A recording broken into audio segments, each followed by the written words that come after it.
शरीरका सबै कुराहरू छन्। अब ल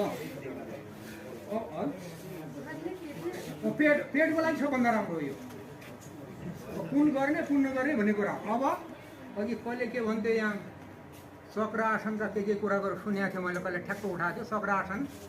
अब यो धनुरासन र चक्र आसन तपाईँहरूले के गर्नुहुन्छ सक्नेले पछि गर्नु होला, नसक्नेले हेर्नु मात्रै होला। अब मैले गर्न सक्छु भने तपाईँहरूले गर्न नसक्ने कुरो हुँदैन है।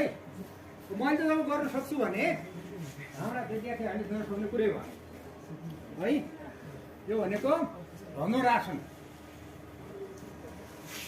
यो अगाडि हेर्ने यो अर्ध धनुरासन हो है। यो औँला समात्ने, यो पूर्ण है।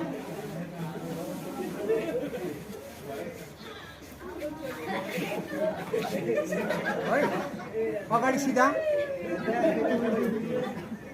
हो।